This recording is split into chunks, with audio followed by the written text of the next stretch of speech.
Mañanas en Libertad, con Luis del Pino.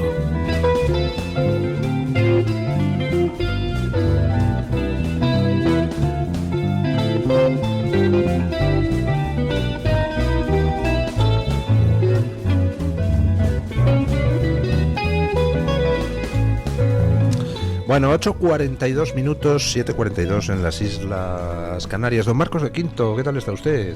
Muy bien, encantado de estar aquí. En verano, se está fresquito. Don Marcos de Quinto es, además de muchas otras cosas, pues un vehemente y muy activo tuitero. Y el otro día, pues yo le retuiteaba un mensaje donde él contestaba pues a estas campañas que se hacen desde la izquierda progre, que tienen muy claro lo que es la propaganda y tienen muy claro lo que son sus mantras y cómo tienen que sacar ciertas figuras simbólicas como parte de sus campañas de destrucción del adversario. Unas de esas figuras simbólicas son las famosas 13 rosas. Esas 13 mujeres ejecutadas en tiempos de Franco por tener delitos de sangre, y por supuesto no pierden nunca la oportunidad, incluido el propio Pedro Sánchez, de sacar esa figura como pues mártires de la libertad, etcétera, etcétera, etcétera. Y contestaba don Marcos de Quinto pues recordándoles la inmensísima lista de menores, todos ellos sin delitos de sangre, asesinados en Paracuellos por los republicanos durante la Guerra Civil, ¿no? Sí, bueno, hay también una diferencia. En el caso de estas señoras, pues ellas fueron juzgadas, ¿no? La gente puede tener más o menos pues su seguridad respecto a cómo fueron juzgadas, pero fueron juzgadas y tuvieron en su momento pues un derecho de defensa. Hay que recordar que eran personas que tenían delitos de sangre, que eran milicianas y que habían eso es parte de lo que uno se juega cuando está en una guerra. Sin embargo, pues por ejemplo tengo aquí una lista, que esto es del 17 de octubre de 1948, de la causa general, donde se comunican que en la provincia de Toledo, durante los meses de la ocupación del Frente Popular, fueron asesinadas sin juicio en este caso, 4.527 personas.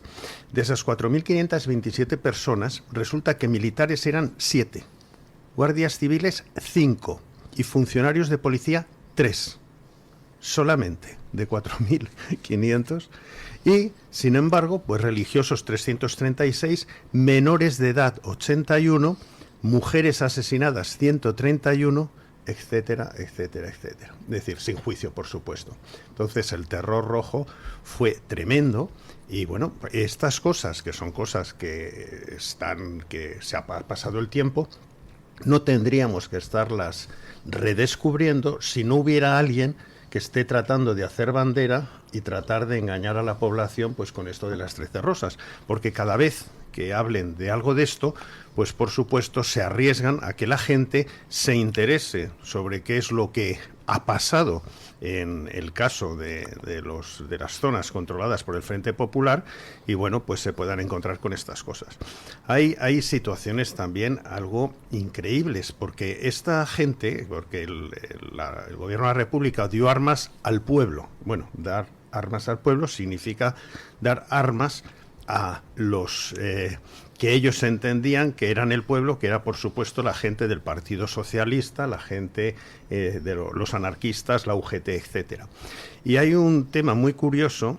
En Játiva, 24 de octubre del 36, es decir, estos sinvergüenzas del Partido Socialista, que ya no solamente no se molestaban ya ni entrar en las casas a robar, porque hacían un bando, y este es un bando muy interesante, es un bando del Comité Revolucionario de esa ciudad, que ordena a todos los vecinos que depositen en la plaza pública más cercana, en la plaza pública más inmediata a su domicilio y en sitio que no interrumpan el tráfico, todos cuantos objetos, imágenes, estampas de carácter religioso tengan en su poder, con excepción de los que por ser de metales preciosos o corrientes o de alguna otra materia aprovechable puedan tener valor material, de los cuales se desprenderán igualmente entregándolos en el Departamento de Orden Público de ese comité. Se concede para estas operaciones el plano de 5 días, pasados los cuales se realizará investigación en todos los domicilios y en el que se encontrasen objetos de los indicados serán declarados facciosos sus moradores y en tal carácter serán pasados por las armas. Esto es la democracia que el bando mal llamado republicano, porque es el bando rojo, de hecho ellos no eran republicanos, ellos querían instaurar una dictadura del proletariado, querían aquí llevar una revolución del corte bolchevique, pues estas cosas ya ni siquiera te robo. Yo hago un bando en toda la ciudad donde tú vengas y me traigas tus pertenencias, que así no me tengo yo ni que molestar en acarrearlas. Entonces, esto es indignante. Pero esto era lo que era la Segunda República, no la Segunda República en su totalidad, sino en los meses que van desde febrero del 36 a julio del 36. Bueno, don Asís Timmermans, ¿qué tal está usted? Aquí esperando a que me den la palabra. Si es que soy un maleducado, le tengo aquí al pobre Asís Timmermans acogotado. No se atrevía a intervenir. Buenos días y disculpe la tardanza. Lo comentaba en las noticias, es que argumentar con el mundo progre es ridículo. O sea, no. Ellos están en una fase post-argumental. Tienen muy claro que lo que quieren es conquistar el poder, mantenerlo y usarlo para imponer sus visiones al resto de la humanidad. Y les da igual todo. Los argumentos racionales, vamos, los tienen archivados hace muchísimo tiempo en la P de papelera. Por tanto, la única manera de responder a eso es con la misma estrategia: conquistar el poder, mantenerlo y usarlo para imponer visiones que sí que son racionales, ¿no? De todas maneras, como más que contar cosas, yo creo que lo que yo puedo aportar en unos segundos es recomendar lecturas muy humildemente sobre lo que contaba don Marcos. Yo recomiendo mucho el libro de Miguel Platón, el último libro de Miguel Platón sobre los fusilamientos, sobre las ejecuciones al final de la guerra. Es decir, lo que hubo durante la guerra civil fue una lucha entre dos bandos que lo que aspiraba, al menos uno de ellos, era sobrevivir, y lo que ganó fue una rebelión contra eso, y se instauró una dictadura militar que fue evolucionando a lo largo de los tiempos. No había un grupo demócrata y otro fascista, no era tal cosa, era una España contra otra. Después de la guerra había habido muchos asesinatos absurdos, mucha brutalidad, etcétera. Hubo ejecuciones, y hubo ejecuciones con juicio. Que esas ejecuciones te gusten o no te gusten, etcétera, no, pero fue lo que fue. Sí. 15.000... Con muchas garantías, porque además tenían apelaciones y tal. Entonces esto es lo del libro de Miguel Platón, es espectacular. Efectivamente, porque a fin de cuentas yo preferiría 1000 veces haber sido juzgado por las tropas nacionales y en realidad, con esas garantías, que no haber sido metido en una checa y asesinado como hacía el Frente Popular. Claro, y en realidad uno dice, yo es que me parece muy bien que fusilaran a estas... No, a mí no me parece muy bien que fusilaran a nadie. Estas mujeres eran activistas de un grupo terrorista. La Juventud Socialista Unificada fue un grupo que se creó Santiago Carrillo con la fusión de las Juventudes Socialistas y Comunistas, del Partido Socialista y Comunista, y que se dedicó básicamente a ser un grupo terrorista al servicio de Stalin, directamente al servicio de Stalin. Esto no es ni bueno, ni malo, ni regular. Es la historia, y así lo decían sus propios responsables. Poco antes de la ejecución de estas señoras, hubo un atentado terrorista en el que la asesinaron después de la guerra. Estoy hablando después de la guerra. Un conocido atentado en que asesinaron a un militar de alta graduación, a su escolta y a su hija. Eso es lo que precipita porque en principio ellas no iban a ser fusiladas, ellas iban a estar condenadas a cadena perpetua o algo. ¿Por qué? Porque en la guerra lo que hubo fue una cantidad inmensa, don Marcos lo sabe mejor que yo, una cantidad una cantidad grande de condenas a muerte que eran en grandísima parte conmutadas. Primero conmutadas para una cadena perpetua o para 30 años, y ninguna de esas condenas llegaron a 10 años. Muy poco después de la guerra se fusiló a estas personas y a otras muchas en una cantidad que puede ser grande, pequeña o regular, pero es una cantidad determinada, 15.000 y pico personas, como ha demostrado Miguel Platón, etcétera, y con juicios.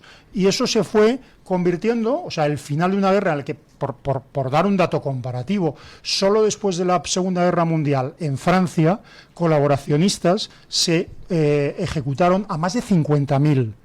Es decir, lo digo para poner las cosas. Bueno, esto es lo que es. Entonces, yo creo que es lo que decía don Luis. Aquí no se trata, aquello no era una democracia contra una dictadura. Cualquier resultado habría sido una dictadura. El resultado fue el mal menor, en mi opinión sí, bueno, pero... Y en opinión de Besteiro. Besteiro. Porque incluso Besteiro en esos momentos dijo, prefiero 1000 veces que España caiga en manos de Franco que no en manos de Stalin. Y rinde Madrid. Y en opinión de Azaña, que en el último Azaña, es verdad que Azaña decía cosas para la historia y para las cosas... Uno de los seres más tóxicos de nuestra historia. Efectivamente. Por cierto, don José María Marco ha estudiado el personaje de una manera absolutamente magistral. Pero, y un saludo, José María, si nos está escuchando, pero el propio Azaña decía, hablando precisamente de los nacionalistas, etcétera, dice, bueno, al final, si ganan estos, va a ser terrible. Y decía él, prefiero que gane Franco. Si estos van a mandar, prefiero que gane Franco. Dice, ya nos entenderemos nosotros o nuestros hijos con Franco. Esto es lo que decía Azaña. Lo mismo todos los intelectuales entonces, claro. Gregorio Marañón, Ortega, Pérez de Ayala, absolutamente.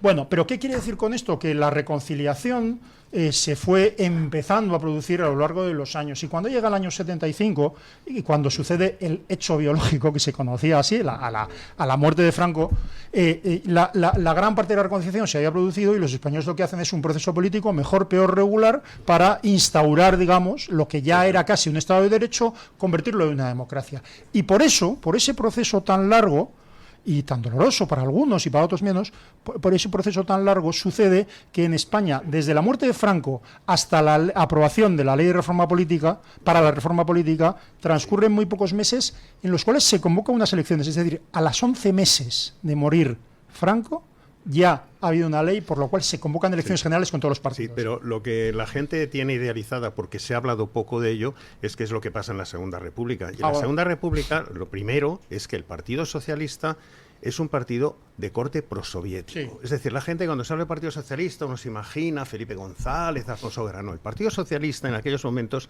es un partido que defiende todas las tesis estalinistas. Es un partido marxista-leninista y es un partido de corte prosoviético. En 1933, en la República hay unas elecciones absolutamente democráticas, donde pierde la izquierda, gana abrumadoramente la derecha, la CEDA y luego, por supuesto, el partido de Lerroux, que es el que acaba gobernando siendo el segundo partido. Y como no están contentos con ese resultado, estos tan demócratas, el Partido Socialista, dan un golpe en el 34 para toda España, con sus instrucciones a todas sus agrupaciones. Lo único que sucede es que en el caso de Asturias es cuando tiene algo de recorrido, que son 15 días, porque es el único sitio donde los anarquistas se alían con ellos, ¿eh? Y entonces duran 15 días y 10 horas en Cataluña, pero son un partido golpista. Y desde entonces, desde que ya luego en el 36 aceleran las elecciones y hacen un pucherazo, lo cual está demostrado por Álvarez Tardío y tal, el libro que tienen, que es muy interesante, dan un pucherazo, se hacen con el poder antes de que termine el recuento de los votos, que luego se ha visto que no habían ganado las elecciones, y desde febrero a julio se asesinan a 484 personas. Esto es tremendo porque si uno tiene en cuenta que en toda la historia de ETA, los asesinados en 43 años de historia de ETA han sido 900, quiere decir que estos en 5 meses matan a 484 personas. La situación, por supuesto, es absolutamente insostenible. Y lo que hay, el golpe, es un golpe mal preparado, es un golpe a la desesperada que hace media España para no dejarse asesinar por la otra media. Y como el golpe está mal preparado, fracasa y se convierte en una guerra civil. Pero esta es la historia que la gente tiene que entender. Sí, todo esto, el carácter criminal del Partido Socialista, que era ya de tradición golpista. El propio Roberto Villa, que junto a Tardío hace el libro sobre las elecciones del Frente Popular, documenta el golpe de Estado del 17, del Partido Socialista. Y delgadito, como todos los suyos. Pero lo que quiero decir con esto, ¿por qué esto es importante? ¿Por qué esto es urgente? Porque defender la verdad no es defender a Franco no, defender la verdad es defender la verdad. Entonces, y Franco es el último que se incorpora, porque de hecho a Casares Quiroga le envían unas cartas mostrando el descontento. Cuando tú envías cartas mostrando el descontento al gobierno, lo que quieres es que te aplaquen el descontento. No, lógicamente, si estás preparando un golpe, tú lo que quieres es que nadie lo sepa. Y entonces envía esa carta que existe, pero no le aplacan el descontento en el momento que asesinan a Calvo Sotelo, y es el momento donde de repente dicen, oye, mira, igual que le han matado a él, nos pueden ir matando a uno de Qatar, de poco a poco, a cada uno de nosotros, y de repente se... ¿Por qué es importante esto? Es decir, podríamos seguir hablando y yo creo que sobre todo, en realidad yo digo cosas para que las diga Marcos, porque yo lo que hago es aprender de lo... Sí, esto es así, aparentando un poco de presunción. No, es verdad, pero quiero decir, es verdad, pero ¿por qué todo esto? Porque el dominar es un poco 1984, y me perdonáis la cita de siempre. El dominar el pasado significa dominar el presente y por lo tanto el futuro. Es decir, cuando tú dibujas y reescribes el pasado, lo que estás es creando categorías que proyectas sobre el presente. Entonces, a usted no le importa, señor Pepero o señor quien sea, a usted no le importa que se hagan actos en contra de Franco y que se diga que los dictadores y tal, a usted puede que no le importa. No le importa que el Valle de los Caídos sea profanado, reescrito, mentido sobre él y que vuelen la cruz o no la vuelen o le pongan una bandera gay. Bueno, pues haciendo eso, aunque usted no lo sepa, están dominándole totalmente a usted. A Franco se le pueden criticar muchas cosas, entre otras el no haberse abierto España a la democracia mucho antes de lo que se abrió. Lo que sea. Pero concretamente el poder salvar la vida de media España, que en esos momentos estaba, porque están en las propias declaraciones de Largo Caballero y de toda esta gentuza, que es que decir, vamos a tratar de hacer una guerra, porque la guerra la hacen el Partido Socialista precisamente para conseguir hacer una limpieza dentro de España, y España, si no hubiera sido por el golpe, pues estaríamos como estuvo todos los países satélites de Stalin, y lo que hubiera pasado aquí, posiblemente el baño de sangre pues hubiera sido sin juicios como los de hecho, por eso las democracias, cuando hablo de las democracias occidentales, estoy hablando fundamentalmente de Gran Bretaña y de Francia, aunque inicialmente estaban en contra del golpe, inmediatamente hacen esa postura de no intervención. ¿Por qué? Porque se dan cuenta de lo siniestro que es el lado republicano, que no es el lado republicano, es un lado prosoviético. Yo eso, algunas veces he comentado que da igual lo malo que uno crea que es Franco. Digamos, ¿usted qué cree? ¿Que es X? Bueno, no, pongamos 3X. Franco era 3X malo. Bueno, ponga usted el valor que ponga, los que tenía enfrente eran 100 veces peores. Por eso ganó la guerra Franco. Efectivamente, yo hay una de las cosas que a veces he comentado con amigos y con gente, es decir, aquí la gente siempre necesita un malo, y simplemente porque la izquierda ha decidido que este hombre sea el malo, pues entonces si no reivindicarlo es una situación bastante compleja. Lo que sí es importante es el malo de sustitución. A mí me importa más que hablar de Franco de una u otra manera, es que la gente sepa qué canalla era Largo Caballero, que era un asesino, y que la gente no sabe, por ejemplo, que ellos tenían al hijo de Moscardó y le pegaron un tiro. Porque su padre estaba en el Alcázar de Toledo. Y nadie sabe que el hijo de Largo Caballero estuvo preso y no fue asesinado ni fusilado por las tropas nacionales. Entonces, estas son cosas importantes, pero la catadura moral de la gente que estaba en estos momentos con Largo Caballero, eso es lo que es importante de contar a la gente. Y posiblemente cuando la gente se entere de lo que hacía el Partido Socialista y la UGT en menor medida, es decir, que probablemente la gente entonces pueda empezar a entender lo que eran aquellas circunstancias. Es significativo que en tiempos de Leire Pagín y de más intelectuales del Partido Socialista, es decir, en tiempos de Zapatero ya se produjo unos actos en el Partido Socialista de reconocimiento, lo pongo entre comillas por si me ve alguna cámara, de reconocimiento de la figura de Largo Caballero y además se reintegró en el partido. Se reintegró en el partido efectivamente a Negrín, que creo recordar que había sido Negrín muerto, que había sido expulsado por Prieto después de la guerra. Bueno, es que la situación esa es muy divertida, por llamarlo de alguna manera. La pelea entre Negrín y Prieto por el tesoro del Vita. Prieto se marcha antes, se exilia antes a México, y entonces tiene toda la relación con las autoridades mexicanas. Negrín sale posteriormente, después de haber arrebatado todas las monedas del Museo Numismático y Arqueológico de Madrid, robándolo y llevándoselo todo en el yate Vita. Expolio más tremendo. Y cuando llega con el yate Vita a México, Indalecio Prieto se queda con el botín y Negrín se va. Pero estos son una panda de atracadores y de sinvergüenzas. Lo que es curioso es que te encuentres que tienes un busto de Prieto todavía en el Congreso de los Diputados y sin embargo del jefe de la oposición que fue asesinado por la escolta de Prieto, que fue asesinado por militantes del Partido Socialista, algunos de ellos de la escolta de Prieto, pues no haya ninguna estatua, ningún busto dentro del Congreso de los Diputados. Claro.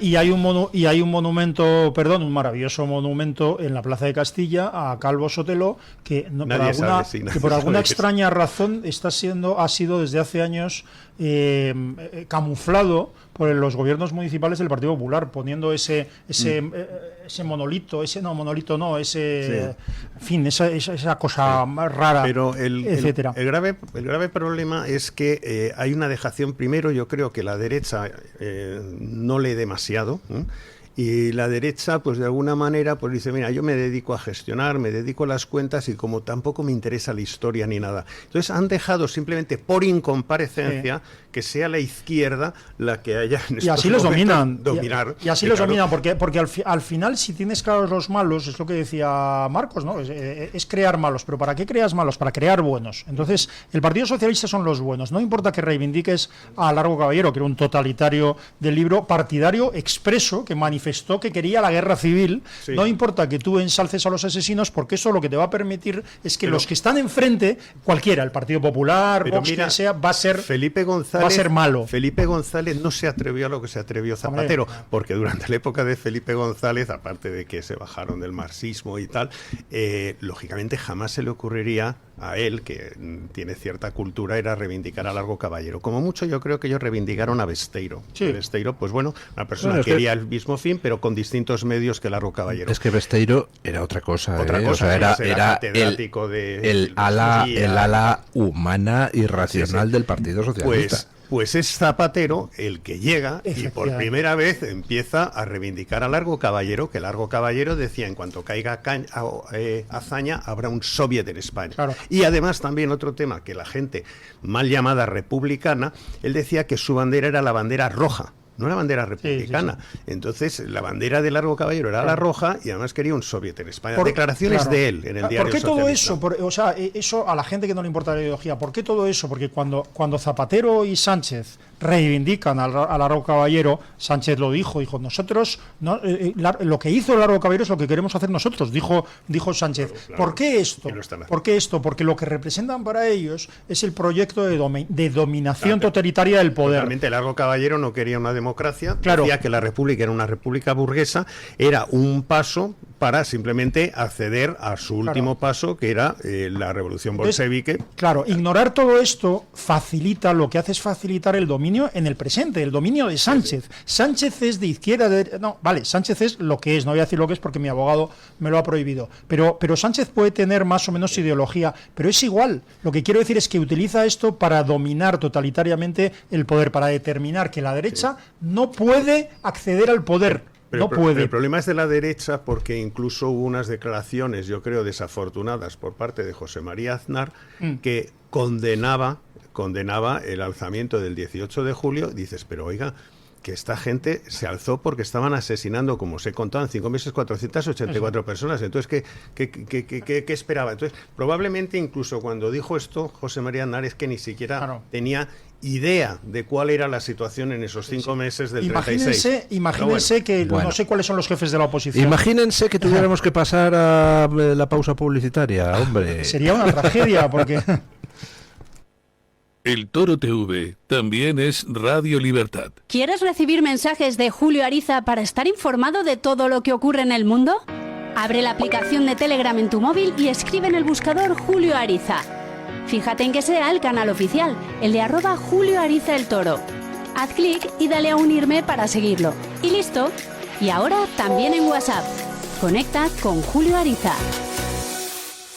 Escápate del calor de Madrid y ven al restaurante El Torreón, en la cima del Monte del Pardo. Las mejores carnes y pescados desde 40 euros, vino incluido. Carne picaña brasileña y lomo de buey, auténticos. Disfruta de su famosa paella con langosta y de grandes vinos y licores. En sus amplísimos salones climatizados y terrazas. Cocina abierta de 11 de la mañana a 1 de la noche. Parque infantil, gran parking. Restaurante El Torreón, naturaleza, a 10 minutos de Madrid. Reservas en restauranteeltorreón.com. Encuéntranos en iVoox, Spotify, Amazon Music y Apple Podcasts.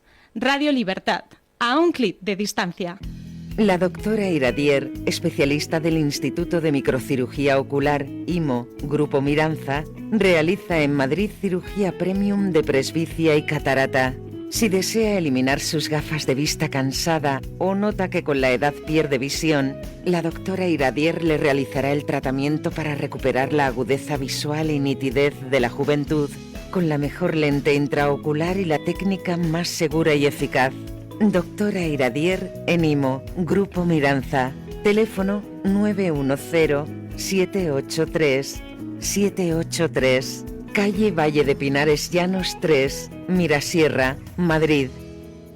El Toro TV también es Radio Libertad.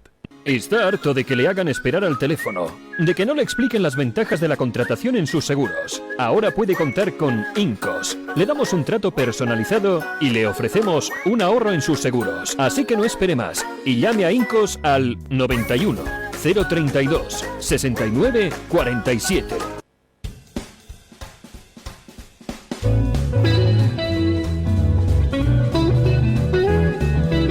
Mañanas en Libertad, con Luis del Pino. Si algo tuvo la transición fue tender... Perdón, me iba... No, estoy confundido. No me dejan hablar al director de la tertulia. Perdón.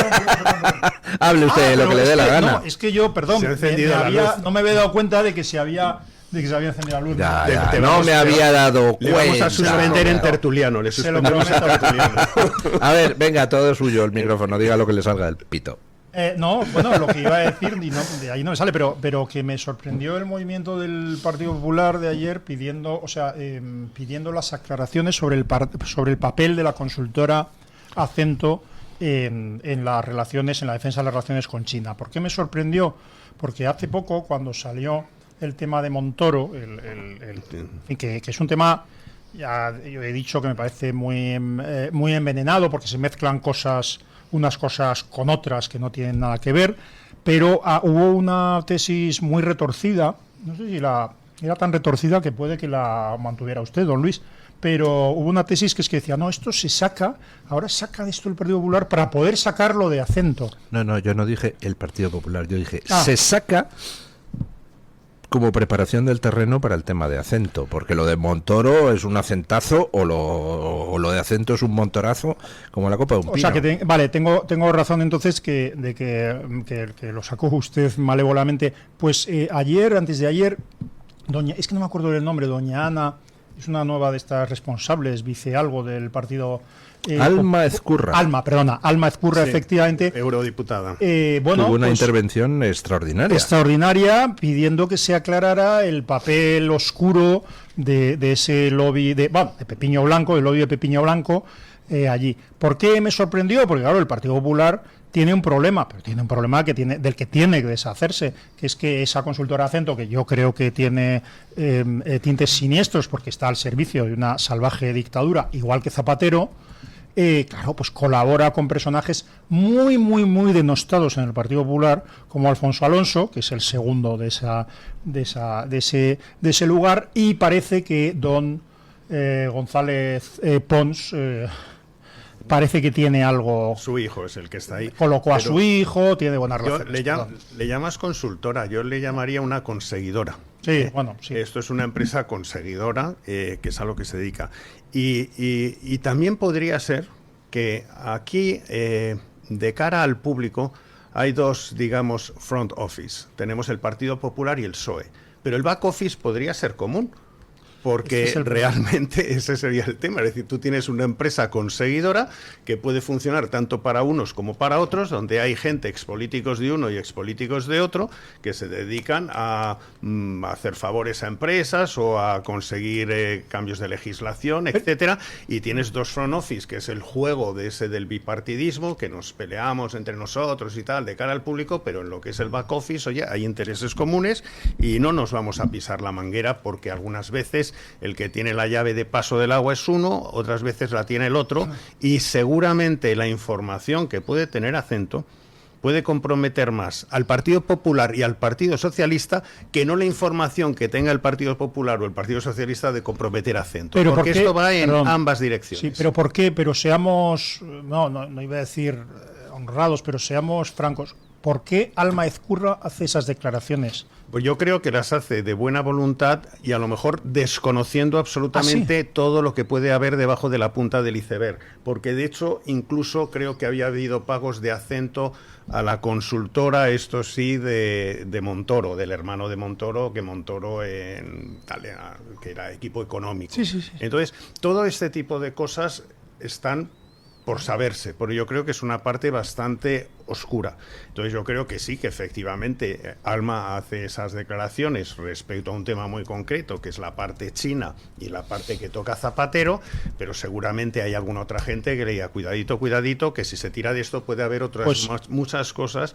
Pues veremos, porque pero, si algo... ¿Por qué hemos terminado de repente hablando de Acento? Me ha pegado aquí un cambio porque estábamos hablando fuera de micrófono, no me he dado cuenta de que han abierto el micrófono y me ha dicho usted, diga lo que le salga del pito. Y entonces he dicho lo que me iba a salir de ahí. Pero bueno, pues yo le voy a cambiar ahora de tema, hombre. Aquí de lo de Alma Ezcurra ya hablamos ayer en la tertulia, perdón. Así que no voy a hablar de otra cosa, que es un tema polémico. La decisión del Ayuntamiento de Jumilla, de PP y Vox, que no se va a conceder permiso para que se celebren fiestas religiosas multitudinarias musulmanas, ni en dependencias municipales, ni ocupando la vía pública. O sea, se pueden celebrar todas las fiestas religiosas musulmanas que se quieran, pero en la mezquita o en la casa de cada uno, o en un local privado que se alquile, pero no en la vía pública ni en dependencias municipales. ¿Qué les parece a ustedes esto? Bueno, yo empezaría diciendo que el tema este del islamismo, que no es una religión, que esto es un régimen político, porque está mezclado. En el caso de España, España se define como un país católico, pero el Estado español es aconfesional. Esa distinción es muy importante. Somos una nación cristiana, pero el Estado es aconfesional. Y sin embargo, todo lo que tiene que ver con el islamismo son teocracias, donde no hay una diferenciación entre religión y Estado. Por otro lado, yo lo que sí vería es decir, oiga, tendría que haber una reciprocidad. Si hay una reciprocidad, si tú en estos momentos te vas a ver cualquier Estado islámico o Estado musulmán preferentemente, pues preguntaría, ¿dejan hacer procesiones del Corpus en estos sitios o no te dejan hacerlas? ¿Te dejan rezar el rosario en la calle o te arriesgas la vida a que te pillen? Y por otro lado, igual que hacen la fiesta del Cordero, ¿te dejarían hacer la matanza del cerdo en las calles públicas y desangrarlo y comértelo ahí y hacer unos cuantos choricillos? Pues probablemente no. Lo que creo es que la religión, de alguna manera, es algo privado, siempre se ha llevado de esa manera privada, y que no tiene por qué en estos momentos ir ganando terreno. Porque, de hecho, a nosotros no nos importa ver gente tapada paseando por las calles cerca del pueblo de donde usted vive, don Luis, y tal, porque no pasa nada. Pero el día que ellos sean mayoría, sí pasaría algo si tú vas con una minifalda. No digo usted, don Luis, por favor. Pero si usted va con una minifalda, pues iré. alrededor de ellos. Entonces, esa presión social que ejerce eso va más de una religión. Y entonces, a mí me parece bien que se pongan ciertos límites. Porque la gente ha venido a España y nosotros somos, de alguna manera, son huéspedes de España, y España, pues oye, pues tiene unas características que son muchos siglos de historia y aceptamos, no queremos imponer nada a nadie, pero lo que sí queremos es impedir que se nos imponga a nosotros. Sí, empezaba su intervención, don Marcos, señalando algo que no hay que olvidar nunca, que es que el Islam es una religión política. Es decir, la sumisión, islamismo significa sumisión, o Islam significa sumisión. El libro Sumisión. Bueno, el libro Sumisión de Houellebecq a casa. De segunda mano. Sí. Bueno, yo suelo comprar también de... sí, imprescindible. Pero quiero decir que es una religión política en primer lugar. En segundo lugar, es verdad que la imposición, o sea, no la imposición, sino que dentro de poco no vamos a poder evitar que se impongan, por lo menos en algunas áreas de España, costumbres que van en contra de los derechos humanos, de la igualdad, etcétera, etcétera. Cuando podemos hacerlo, quizá, es ahora mismo. Es decir, hay que examinar qué se puede hacer y qué no se puede hacer. Pero si no actuamos ahora, dentro de poco tendremos que actuar, y tendremos que actuar de una manera mucho más contundente y dolorosa, si podemos. Sí, se puede hacer, por supuesto que sí se puede hacer, y hay otros países en Europa que sí lo hacen. Ahora, el único tema, si uno está acomplejado del qué dirán, el no sé qué, el buenismo y tal, pues bueno, pues nos vamos a mandar este país a... Pero eso quiere decir discriminar a personas, o racismo, odio, no. O sea, yo, por supuesto, que conozco a musulmanes, y personalmente, una persona que profese el islamismo o cualquier otra religión no me dice nada malo de ello. Al revés, un musulmán tiene unas obligaciones no solo de oración, sino de atención al necesitado, que le impone su propia religión. No se trata personalmente de que un musulmán sea mejor, peor o igual. Se trata de que el islamismo, de que esa religión, las costumbres que imponen, el totalitarismo que impone, la prohibición, por ejemplo, que esto es que un musulmán no puede abjurar de su religión. A ver, voy a hacer un poco de abogado del diablo.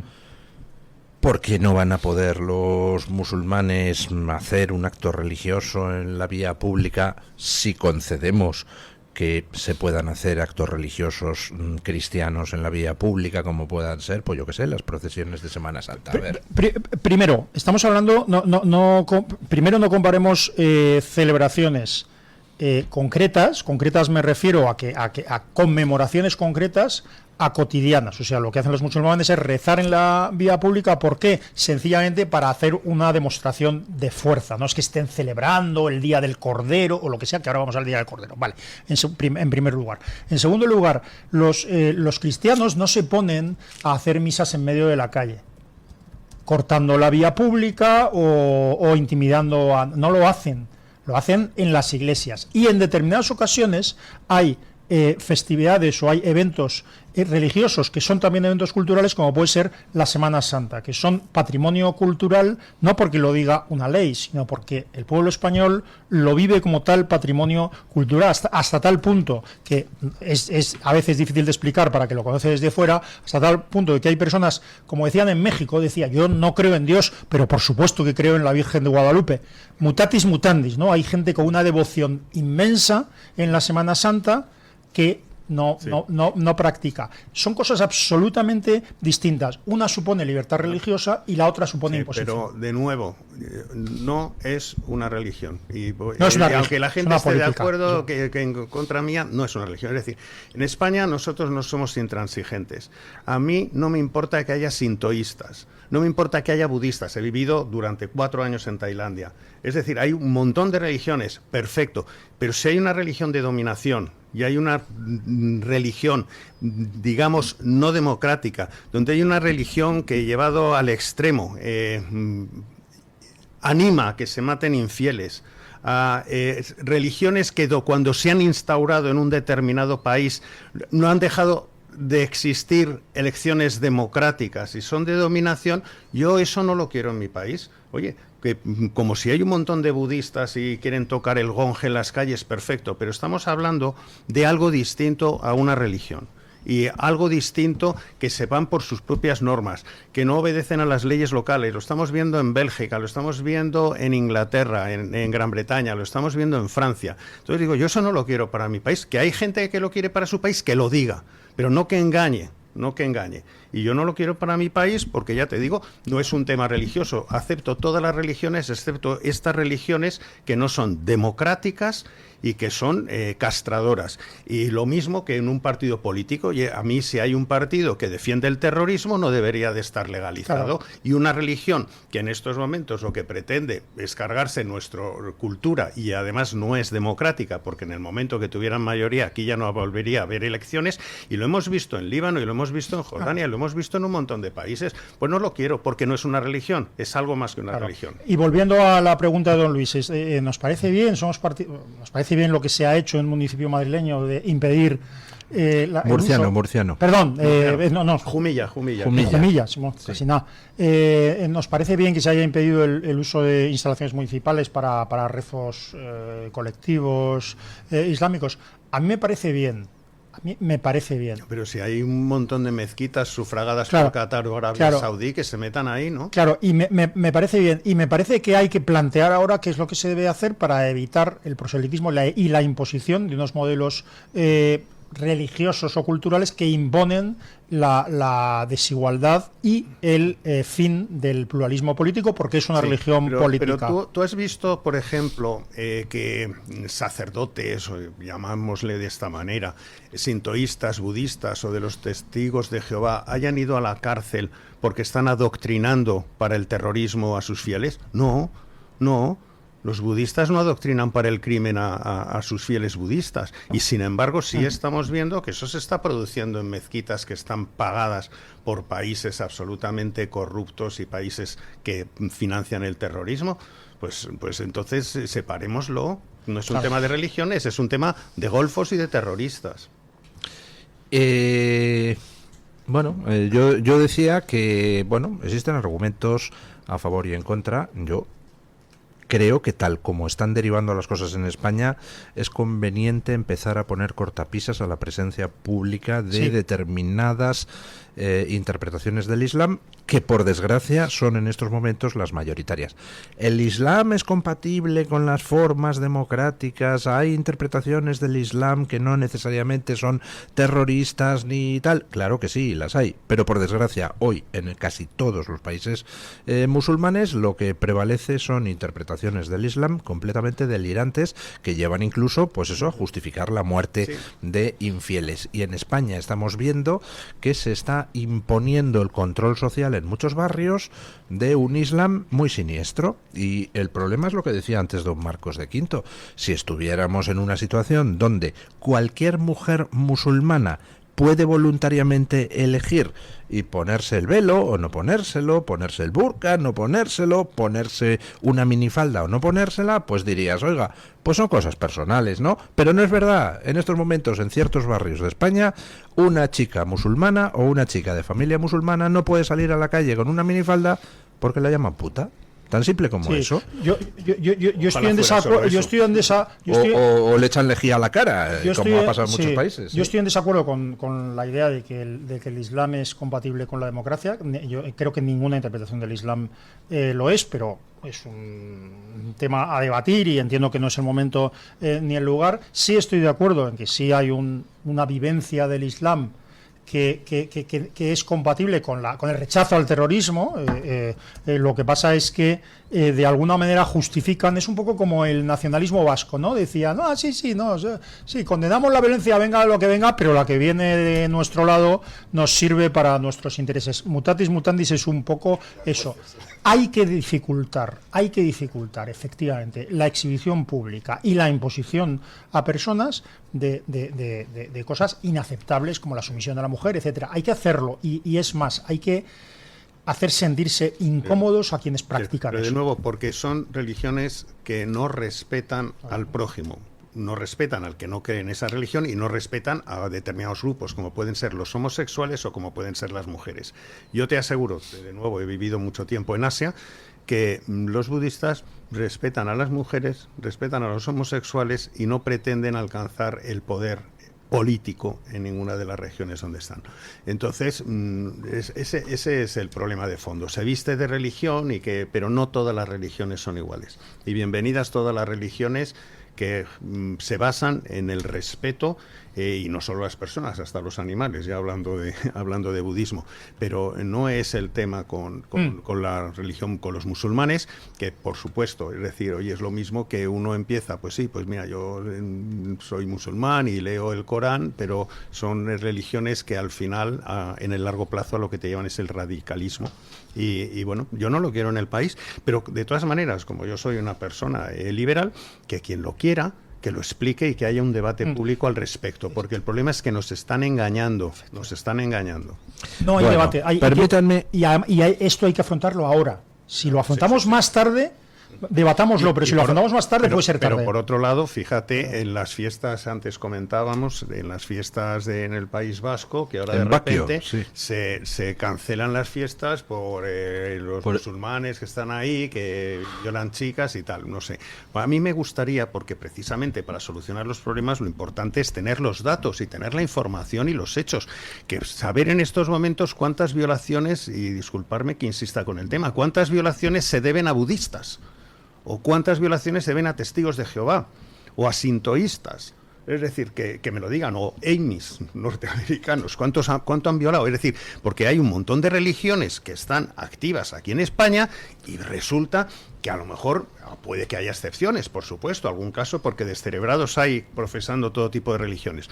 Pero lo curioso es que es parte de esa religión la falta de respeto a la mujer. Las palizas que podéis ver todos en... Acabamos de ver YouTube. en Don Benito, un marroquí asesina a su pareja marroquí y deja 4 huérfanos. ¿Eso podía haber pasado con alguien que no fuera marroquí? Pues sí, claro que sí. Por desgracia hay casos, pero resulta que proporcionalmente son muchísimo mayores entre los que vienen de determinado origen. Pero ¿sabes lo que pasa? Que se le va la mano, ese marroquí se le ha ido la mano. Pero se le ha ido la mano, ¿por qué? Porque en su religión poner la mano encima no es un problema. Es una manera de educar y de tal. Entonces, tú tienes una religión donde poner la mano encima a la mujer no está mal visto. En España poner la mano encima a una mujer es un delito.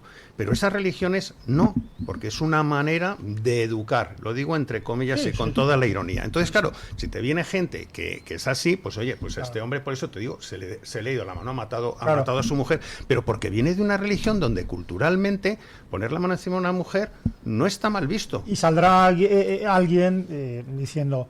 No, pero vamos a ver, yo conozco todos los musulmanes que conozco no pegarían a... Sí, yo por supuesto. Pero el profeta lo decía. Por supuesto que yo conozco a musulmanes y supongo que la mira que no pegan a su mujer ni se les ocurre pegarla, pero ese no es el problema. El problema es crear una estructura en la cual eso es aceptable. Claro. No solo aceptable, sino que es legal. Lo que no es legal es pasarse, es más allá, etcétera. Pero eso es siniestro. Hay que afrontar, hay que parar eso. Vamos a discutir, que es lo que decía don Marcos, no hay debate público. Si tú dices, hay que discutir el evitar que el islamismo llegue a ser mayoritario e imponga, por lo tanto, sus normas, si tú dices eso, eres tachado de racista, de xenófobo, de tal. Bueno, pero ya estamos a una altura sí, que ¿verdad? nos tachen de lo que les dé la gana, porque el problema para mí es que te tachen de algo y entonces te calles. Yo, como a mí me pueden tachar de lo que les dé la gana, pero no me voy a callar, porque el sentido común es lo que se impone en estos momentos. Y punto, oye, que tachen de lo que les dé la gana. Bueno, vamos a hacer una pausa publicitaria, pero antes me pide un oyente que le prohíba a don Asís Timmermans hacer algo. Dice, por favor, prohíbale a don Asís decir de nuevo mutatis mutandis, que lo dice 6 o 7 veces en cada tertulia. Uy, pero lo digo mal, por lo menos, no lo diré, le hago caso, pero lo digo mal además. Si lo hago demasiado. No tienes el acento romano de legionario romano porque que deberías de ya, tener. pero es que mi acento es del protectorado del sur de Hispania. Por cierto, aprovecho para decir una chorrada, es que no tengo a quien soltársela. Entonces, pues, los romanos no decían Cicerón. El sonido z no existía en Roma, se decía Quiquerone. Pausa publicitaria y seguimos y vamos a hablar de un contraste, lo que pasa en Francia con las expulsiones y lo que pasa aquí. El Toro TV también es Radio Libertad. Controlar los niveles de azúcar en sangre es fundamental para disfrutar de una buena salud. Con el innovador glucómetro sin pinchazo de Protege tu Vida, obtendrás en pocos segundos el resultado de la prueba que harás sin agujas, sin dolor y sin extraer sangre del dedo. Llama ahora e infórmate en el 900 730101. Consulta las condiciones especiales que tendrás por ser oyente de Radio Libertad. 900 730101. ¿Quiere anunciarse en la radio y no sabe por dónde empezar? En Radio Libertad le brindamos la oportunidad de promocionar su negocio en una emisora comprometida con la libertad de expresión. Aproveche nuestras ofertas exclusivas para nuevos clientes. Además, si aún no tiene su anuncio preparado, no se preocupe, nosotros lo creamos por usted.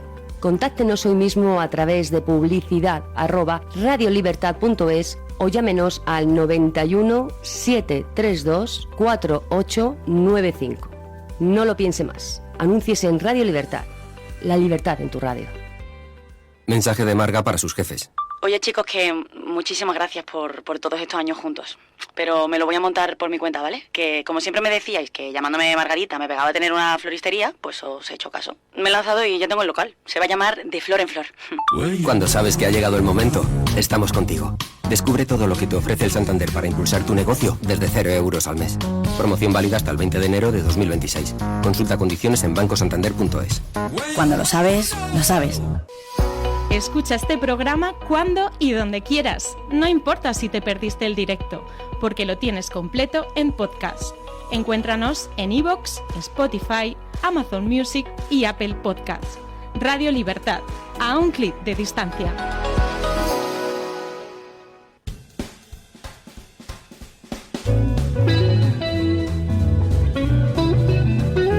Mañanas en Libertad, con Luis del Pino.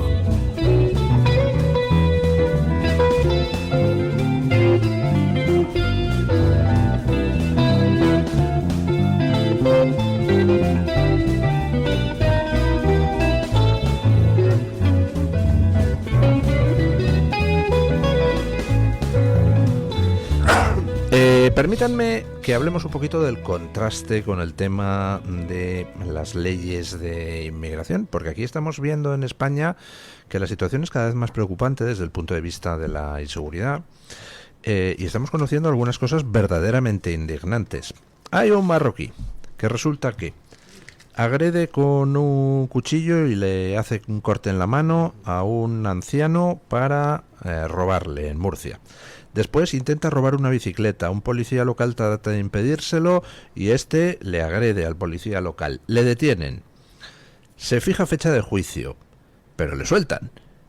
Y entonces resulta que 24 horas después le pega una paliza por mera diversión a un vecino de Torre Pacheco de 68 años. Le detienen en el País Vasco cuando se va a fugar. Y resulta que ahora una juez en Murcia le ha dejado en libertad porque es que la Fiscalía no ha ratificado la petición de prisión provisional. Con lo cual, el tío que, por lo visto, ya tiene una condena en juicio exprés por la anterior agresión, pero como es una condena no demasiado elevada, no entra en prisión.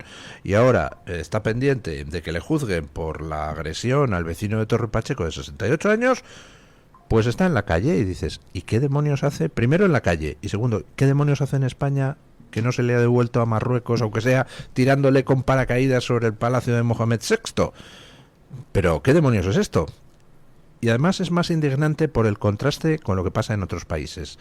Anteayer un marroquí entra en el monumento al soldado desconocido en Francia y con la llama perpetua que hay ahí va y se enciende un cigarrillo, como insulto a los franceses. Pues le han trincado y ala, fuera de Francia. Vamos, aquí un marroquí llega a la puerta del Palacio Real, se orina en ella y encima habría alguien en la izquierda progre que pediría que se le haga un monumento. ¿Pero le han echado porque estaba prohibido fumar? No, lo que pasa es que hay una verdad. Yo no sé cuáles son las causas profundas por las cuales, con carácter general, a ladrones reincidentes, a delincuentes reincidentes se les deja en la calle, porque precisamente la prisión provisional es verdad que tiene que haber unos mínimos indicios, pero es que lo suele haber, pero la prisión provisional, una de las razones es la posibilidad real de volver a delinquir, ¿no? Entonces, precisamente en los casos de robo reiterado, de delito reiterado, debería suceder así. Pero en el caso de esta alarma social que se está creando con respecto a ciertos tipos de delitos de robo y de agresiones sexuales que cometen mayoritariamente o proporcionalmente en una tasa muy alta los inmigrantes, yo creo que se está cometiendo un error muy grave por dos motivos. En primer lugar, por el mismo hecho, es decir, que una persona que comete un delito tan grave tiene que estar en prisión provisional hasta celebración del juicio. Sí. Y en segundo lugar, porque se está dañando, o sea, dentro de poco va a haber una animosidad contra todos los marroquíes, también contra los marroquíes que por supuesto no delinquen y trabajan honradamente, y eso hay que atajarlo ya. Dejarme ser políticamente incorrecto. Otra vez. Espere, que llamo a mi abogado. Mira, vamos a ver, si nosotros importamos aquí gente, pongamos el ejemplo de Marruecos, además que es un país al que yo quiero mucho, importamos gente, también tendríamos que importar los métodos policiales que Marruecos emplea, porque en Marruecos no se pasa ni un pelo nadie, ni en Erfú, ni en Mersuga, ni en Errachidia, ni en Midelt, ni en nada, no se pasan. Y lógicamente el problema que nosotros tenemos es que estamos importando, en algunos casos, no siempre, cierta delincuencia marroquí, y por otro lado, nuestros sistemas aquí dentro es donde hemos quitado absolutamente toda la autoridad a nuestras fuerzas y cuerpos de seguridad. Antiguamente, y esto se decía, cuántas vidas se han enderezado cuando a lo mejor a un chico que había robado algo, una gallina, lo que sea, pues de repente la Guardia Civil le daba un tortazo y ese chico se enderezaba ya de por vida. Y lo agradecía de por vida. Y sin embargo, es decir, aquí, en estos momentos, nuestras fuerzas y cuerpos de seguridad pues andan totalmente en precario. Pueden ser denunciadas en cualquier momento por cualquiera de estos sinvergüenzas y delincuentes reincidentes. Luego, lo primero que tenemos que hacer es revisar qué sistema de seguridad y qué respeto queremos que tengan nuestras fuerzas de seguridad y qué garantías. Y lógicamente el problema está en que la gente, marroquíes delincuentes, los que sean, que no digo que sea toda la comunidad que venga aquí, pero muchos de ellos, si de repente ven que no hay consecuencias a hacer lo que sea, a pegar a un señor, que no hay consecuencias si maltratas a una señora y le robas el bolso y la tiras, si no hay consecuencias para llevar una navaja encima o un cuchillo, amenazar a alguien y la policía municipal ni siquiera te lo retira, es decir, pues al final tú dices, oye, esto es gratis y esto va de gratis y encima te sueltan, pues va de gratis. Entonces la gente simplemente se comporta en función de lo que está viendo que son sus actos y las consecuencias de esos actos, y eso es donde hay que dar un viraje. Oye, es decir, yo en estos momentos una persona que está cometiendo delitos reincidentemente, oye, si uno le pillas que te está robando, oye, le pegas un puñetazo, pero es que resulta que el que va a la cárcel es el que le ha pegado el puñetazo y no el ladrón que le estaba tratando de robar. Entonces, yo creo que tenemos que también tener un debate respecto a esto, porque en la medida que las consecuencias se endurezcan, la gente se lo piensa dos veces. Y sobre todo, decir que ya dices, pero ¿para qué tenemos a toda esta gente aquí? Antes también comentabas que hay una persona que se dedicaba al adoctrinamiento en el País Vasco y tal, que recibía... un captador de yihadistas. Un captador de yihadistas y que recibía 1.800 euros. O sea, es decir, viene aquí alguien que no trabaja y le damos un sueldo Nescafé de por vida. O sea, dices, pero bueno, premio. Dices, pero lógicamente, imagínate que en estos momentos, oye, en Noruega dijeran todos los españoles que no quieran trabajar, se van allí y los noruegos nos pagan pues el sueldo mensual. Y después esto es un disparate. Claro, y además, sale la noticia, sabemos que esta persona que fue protagonista de una agresión tan brutal ha salido de la cárcel, ha abandonado la prisión provisional. Lo sabemos porque fue un tema muy difundido en toda España. Pero ¿cuántos casos de esos hay? Sabemos el asunto que ha comentado don Marcos, es decir, un agresor, una persona que viene y que resulta que es subvencionada prácticamente con 1.800 euros al mes. Vale, sabemos eso. ¿Eso es un error o es algo generalizado? Porque lo que cuenta Marcos es que es grave, porque hay una estructura de incentivos para cometer delito y para estar en la calle. Hay un vídeo que no sé si lo habéis visto, de un policía norteamericano en una población norteamericana que dice: voy a ser claro, y entonces empieza a explicar, es decir, si la gente se puede manifestar, perfecto, pero si hay un riot, ¿cómo se dice? Un tumulto. Un tumulto, sí. Dices, bueno, pues nosotros, la gente serán detenidos. Dice, si alguien escupe a uno de los policías, le llevaremos al hospital, porque tendrá los huesos partidos, se los partiremos y luego será detenido. Dice, y si alguien con un ladrillo, un cóctel molotov o apunta con una pistola a un policía, llamaremos a sus familiares para decirle dónde pueden recoger sus restos. Es decir, tienes un policía que está diciendo esto y generando determinado respeto dentro de lo que es su comunidad. Y yo en estos momentos digo, oye, yo en mi comunidad me encantaría tener unas fuerzas y cuerpos de seguridad que me protegen y que dicen esto a los potenciales delincuentes. Pero, lógicamente, aquí los que tienen derechos pues son los delincuentes. Es decir, esto nos hemos pasado, yo creo, de garantistas, porque más que garantistas lo que somos parece que somos pro delincuencia. Bueno, pues a ver, el momento que me aclaré. Hemos decidido hasta el momento que aquí hay que revisar la presencia pública del Islam, por lo menos mientras el Islam siga representando una amenaza de carácter social por sus interpretaciones radicales y no compatibles ni con el respeto a la mujer, ni con el sistema democrático, etcétera. Tenemos que revisar las leyes de extranjería para el tema de poder expulsar con mayor fluidez a quien no debería estar aquí. No debería estar aquí quien delinque, no debería estar aquí quien vive de ayudas públicas sin dar un palo al agua. Tercero, tenemos que revisar pues el papel de la policía a la hora de poder reprimir comportamientos antisociales, porque está la policía, aparte de muy mal dotada gracias a Marlaska. Por ejemplo, ¿sabían ustedes que los guardias civiles que están custodiando a Sánchez en la Mareta se tienen que adelantar ellos sus dietas? Increíble. Están alojados en un lugar lleno de cucarachas. O sea, es que es tremendo. Es tremendo. Si me permite, bueno, es que me va a matar, pero bueno, ahora que no nos oye nadie, sobre el tema que hablábamos, sobre el tema de las ayudas sociales y también de otras cosas, como un sistema de incentivos que está incentivando el que haya delincuentes que vivan de la delincuencia y que encima sean subvencionados, nos remite Macro y Mercados, que me perdone, un artículo que escribe sobre las ayudas sociales como sistema de incentivos. Nos lo remite, y este artículo en concreto es de 2015. Casi cualquier tema relevante en términos políticos y sobre todo económicos ha sido tratado o es tratado por Macro y Mercados, cuya cuenta aconsejo siempre seguir, ¿verdad? Pero esto ha sido una interrupción. Sí, no he entendido muy bien, pero vuelve a demostrar que aquí uno plantea temas y Asís Timmermans habla de lo que le sale de la nariz. Perdone, no voy a volver a hacerlo. ¿Qué tema estaba planteando?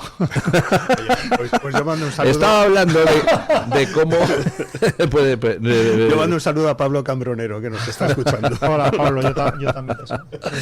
Estaba hablando de los guardias civiles a los que tienen alojados en alojamientos con cucarachas y encima les hacen adelantarse las dietas bastante escasas que cobran, ¿no? Pero lo que sería lógico es que tú lo que haces es que les das a ellos una cantidad que luego ellos te justifiquen y tú se la repones, de manera que no sea que no sean ellos los que tengan que adelantar la cantidad. Es decir, oiga, mire, yo a todos ustedes les coloco en estos momentos en su cuenta bancaria, donde les domicilian las nóminas, 600 euros. Y ustedes lo que tienen que hacer es irme justificando lo que hayan gastado de esos 600 y yo se lo voy reponiendo, de manera que tengan siempre ese saldo donde ellos no anticipan el dinero, sino que ellos van tirando de eso y justificando. Claro. Eso es como funcionaría en una empresa muchas veces para temas de gastos de viaje y este tipo de cosas. En vez de que el tío tal le diga, oiga, yo le meto a usted 1.000 euros en su cuenta, no es suyo ese dinero, pero usted ahora cuando se va de viaje tal y cual me va dando notas de gastos y yo le voy reponiendo ese saldo. Y de hecho hay unos mecanismos, y hay mecanismos en la administración para hacerlo. Se habilitaron en su momento lo que se llamaban cajas fijas, se dan esas cantidades que luego hay que justificar. Yo tengo una sensación, aparte de la maldad de verdad intrínseca y de la corrupción personal de Marlaska.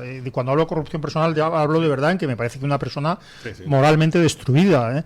Yo creo que debe haber algo, debe ayudar algo, pues un sistema que dedica cantidades ingentes de dinero a comprar objetivos políticos, a transferir dinero masivamente a nacionalistas o a golpistas o a etarras, bueno, por supuesto no voy a hablar de las mordidas, pero hay una transferencia brutal, ingente de dinero por razones, entre comillas, políticas, y luego para el funcionamiento ordinario y eficaz de la administración no queda dinero, hay dificultades y hay estrecheces por todas partes. Estamos hablando de un Estado que ha aumentado la recaudación brutalmente, y a la vez que ha aumentado la recaudación brutalmente, ha aumentado el endeudamiento aún más brutalmente. Uno podría pensar que eso justificaría o provocaría una abundancia de dinero en los ministerios para los cometidos ordinarios de los funcionarios, y resulta que no.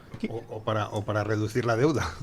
Claro, pero lo que quiero decir, aumentan. bueno, pero si hay alguien que dice, no, lo mejor es cuanto más deuda y además recaudar lo más posible, porque el Estado, el dinero donde está mejor no es en el bolsillo de los ciudadanos, sino es en mi bolsillo, porque yo voy a decidir lo que se hace con él. Eso es absurdo, pero yo entiendo que haya gente que piense eso. Ahora, resulta que no, que sucede todo ese saqueo y a la vez en el funcionamiento ordinario de la administración no hay medios. Claro, es no que hay medios. Somos nosotros los que tenemos que decir al Estado qué es lo que queremos del Estado y qué es lo que no queremos. Yo del Estado quiero tener unas fuerzas y cuerpos de seguridad que me protejan a mí, a mi familia, y que los delincuentes se lo piensen dos veces antes de venir a delinquir a España, y que se vayan a delinquir si quieren a Francia o a Bélgica. Eso es lo que yo quiero. Y lo que no quiero es que cojan con mi dinero y le paguen a gente que tiene 50 y tantos años y que han venido y que les dan 1.800 euros y que son marroquíes y que han venido aquí no a trabajar, sino simplemente mi dinero darlo. Si nosotros ya tenemos aquí bastante gente en paro, españoles nacionales, que tenemos que mantenerlos, pues oye, resulta que ahora vamos a mantener a los parados marroquíes que cruzan y se vienen aquí y que pudiendo trabajar no trabajan. Pues eso no lo quiero.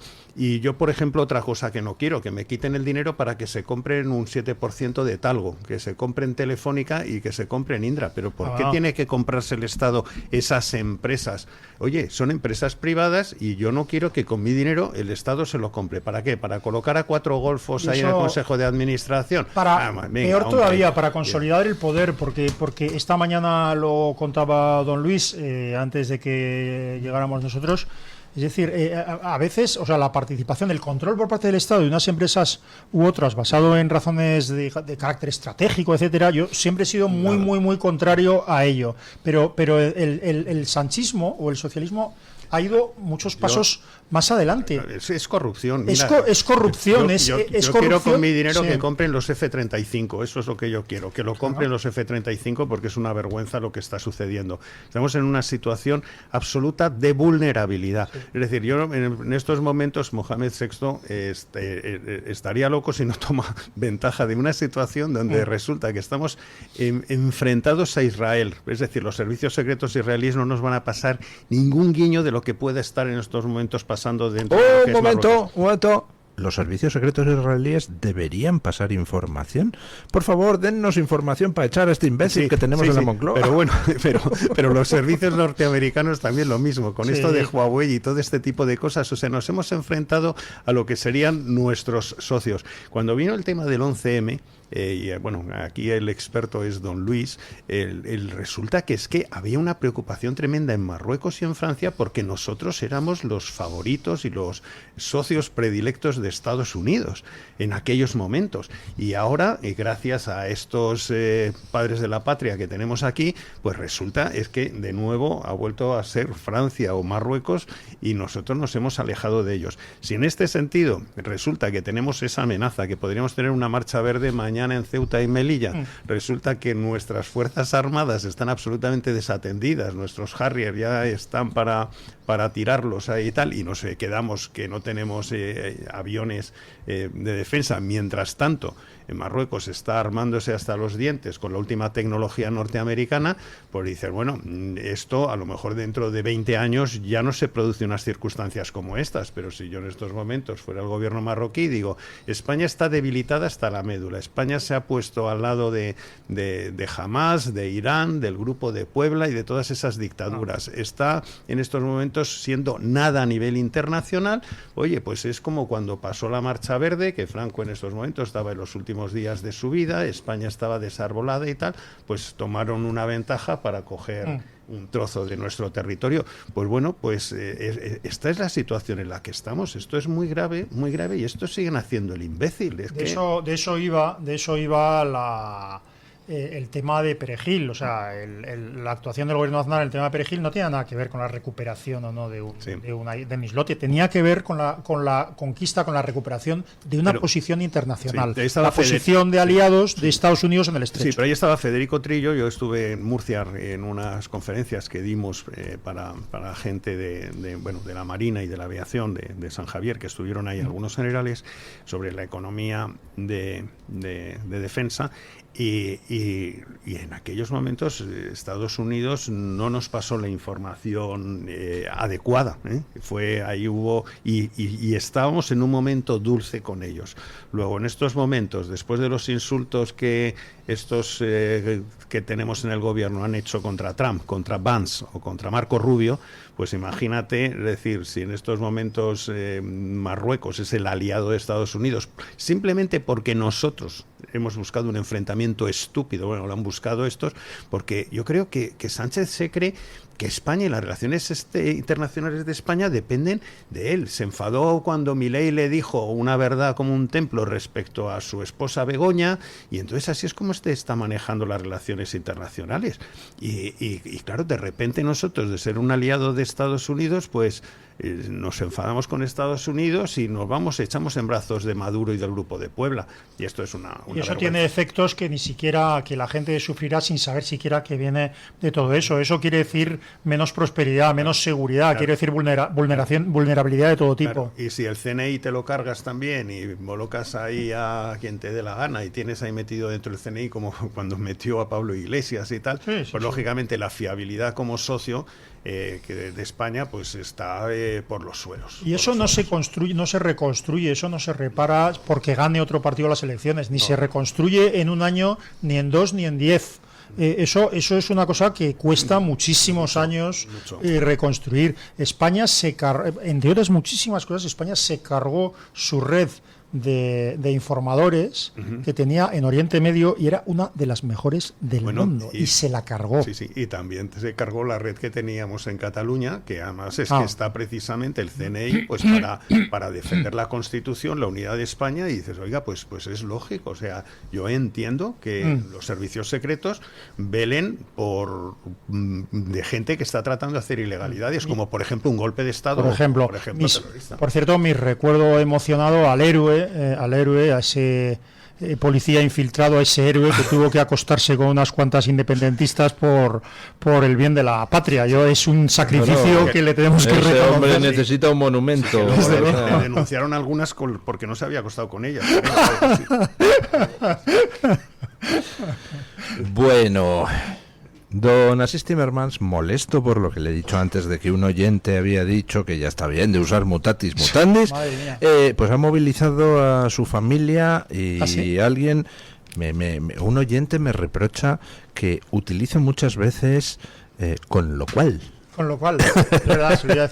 Pero vamos, con lo cual es perfectamente aceptado por la Real Academia. Yo mientras no diga usted, que creo que se le escapa una vez, mientras no diga de motu proprio, yo lo acepto, porque si dice usted eso, perdone el que no me deja de decir mutatis mutandis, se dice motu proprio, sin más.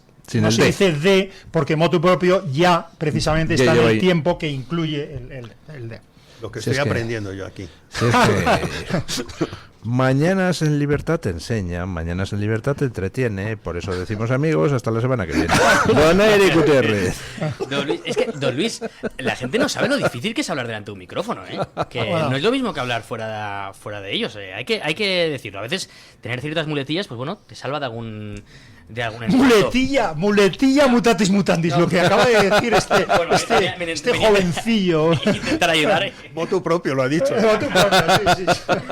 Bueno, Luis, pero ya me dejo de líos y vengo a lo que vengo, que es hablar de la libre encuesta, porque hoy a los oyentes les preguntamos ¿por qué cree usted que Sánchez está siempre al lado de todos los enemigos interiores y exteriores de España? Dábamos en este caso 4 opciones: mera ambición de poder, está chantajeado, simple corrupción o por maldad. A ver, ¿ustedes qué votarían de las 4 opciones? ¿Por qué está siempre del lado de todos los enemigos de España, tanto interiores como exteriores, Pedro Sánchez? Ambición de poder, está chantajeado, simple corrupción o por maldad. Son todas las cosas, pero si tengo que decir una, ambición de poder. Bueno, es que ambición de poder para llevarse la pasta gansa. Entonces, claro. Tiene el poder, dices, ¿poder para qué? Porque tú puedes querer poder para hacer un país mejor, pero también quieres tener poder para poder tener la llave de la caja y llevártelo todo limpio. Entonces, lógicamente, la ambición de poder no es mala en sí misma, pero sí lo vas a utilizar para un tema de corrupción. Claro. Entonces, yo a lo mejor haría un mix de todas ellas. A lo mejor colocándole ambición de poder, colócale un 40 o un 30 corrupción. Y en exámenes... Y de maldad también está por ahí. Es malo, es corrupto y está chantajeado. Y tiene una ambición de poder sin límites. En las preguntas que yo ponía en los exámenes, ponía todas las anteriores o ninguna de las anteriores. Y también es Pedro Sánchez. Pues le va a sorprender, muchos oyentes han ido por esa opción de Pedro Sánchez y lo que viene después, otros muchos han dicho que todas las anteriores, pero bueno, como había que votar una, la gente se ha quedado con el 36%, ha estado muy reñido, pero con el 36% mera ambición de poder, creen que es lo que más tiene, pero muy cerca, seguido del 31% con la cuarta opción por maldad, que tiene, como digo, un 31%, solo 5% menos que esa primera opción, ambición de poder. En tercera opción ha quedado está chantajeado con el 17% y muy cerca simple corrupción con el 16%. Como digo, estaba muy peleado, es cierto que en esas primeras posiciones ha estado ambición de poder y por maldad. Y como digo, hemos tenido muchísimos comentarios, uno de ellos, como comentaba, pues decía Adele, que no creo que sea la cantante, pero bueno, igual sí, falta la opción de los test, todas las anteriores. También nos dice Andrés, por maldad, Sánchez odia a los españoles, más cuando la canción del verano es Pedro Sánchez, hijo de fruta. Ahí lo dejamos. Para buen entendedor, pocas palabras faltan. Bueno, ¿existe esa canción? Existe. Le decía yo a Don Luis el otro día que fui en pretemporada a ver un partido de fútbol Hércules-Elche y en partido que no tendría que tener nada que ver con Pedro Sánchez. Y en mitad del partido, pues un buen señor empezó a cantar esa canción en medio del estadio. La gente de Elche es muy buena. Bueno, era en Alicante. La gente alicantina también es muy buena, hombre. Todos. Perdón a los del Hércules, que me encanta, de verdad. También nos dice Merche Canalejo, nos dice: voto ambición de poder, pero creo que son las 4. Y más que chantajeado, yo diría que está comprado. Una pequeña diferencia de matiz. Y termina diciendo: qué época más oscura nos ha tocado vivir. Total razón tiene en este caso Merche. Y por último, don Luis, le leo un comentario más. Sánchez solo tiene un interés. Sánchez, todo lo demás, España, su partido, su familia, le dan exactamente igual, don Luis. En eso estoy de acuerdo. O sea, si procesan a Begoña, que parece ser que está al caer en septiembre, Sánchez, vamos, se divorcia de ella o dirá: esa señora de la que usted me habla, le da igual. Eso parece, sí. De todas maneras, Sánchez no está descansando. O sea, está maquinando en la maleta. Está maquinando. Quien piense que está esperando acontecimientos se equivoca. Está preparando cómo desarbolar a la judicatura. A mí me recuerda esas imágenes de Dragon Ball en las que Goku se lleva a un sitio a coger fuerza, ¿no? Para pelear contra lo siguiente. Pues yo creo que así está Sánchez, pero en el lado malvado de la historia. ¿Quién es Goku? ¿Quién es Goku? O sea, dice mutatis mutandis y no sabe quién es Goku. Hasta que llega, don Luis. No Gracias, don Asís Timmermans. Gracias, don Marcos de Quinto. Gracias, don Eric Gutiérrez. Gracias a los oyentes que nos han mandado su opinión. Y nos vamos a poner punto final a la tertulia con don Paco Linares, que hoy tiene un título, en fin, un poco duro para su sección. Damas y caballeros, Sus hijos son asesinos múltiples de niños, mujeres y hombres de bien. Buenos días, don Paco Linares. Muy buenas, don Luis del Pino, gracias. Ayer leí una noticia que me trajo a mi ánimo una profunda repulsa hacia el Partido Socialista. Hoy me dirijo a los padres, a los amigos, a los hermanos, simpatizantes y familiares de los terroristas de ETA. Ustedes le ofrecen homenajes a asesinos múltiples y repulsa y auténtico asco me producen los socios de Sánchez que continúan homenajeando como héroes a aquellos que son nada más que unos simples asesinos múltiples. Yo tenía los vacos por gente cabal, valerosa, pero no. Los mejores y más valientes son despreciados. Pienso, ¿qué dirían esos auténticos héroes que lucharon por España? Como por ejemplo Blas de Lezo Olivarrieta de Guipúzcoa, o Juan Sebastián Elcano, y San Ignacio de Loyola, y Miguel de Unamuno, considerado el escritor más culto de la generación del 98, vomitarían de ver a unos cobardes asesinos poner bombas a sus compatriotas, destrozando cuerpos de civiles, niños, mujeres, militares. Lo hacen lo han hecho como perros locos y rabiosos sin que hubiera guerra, solo por seguir las ideas llenas de odio de un demente como Sabino Arana. Afortunadamente seguimos hoy día conviviendo con vascos valientes, como Santiago Abascal, presidente de Vox, María San Gil, don Jaime Mayor Oreja, la periodista doña Isabel San Sebastián. Un héroe es una persona que cara a cara vence sus temores por la libertad y por apoyar altos ideales. Pero los vascos que homenajean a los asesinos y criminales en serie de ETA huelen mal, muy mal, como Harriet Iragui, Arnaldo Otegi, Henry Parot, Chapote, Bolinaga o de Juana Chaps, entre otros. Son asesinos de indefensos inocentes, son torturadores, secuestradores, chantajistas, criminales. Ustedes, los que hacen estos homenajes, me producen tanta repugnancia como el gobierno que lo consiente.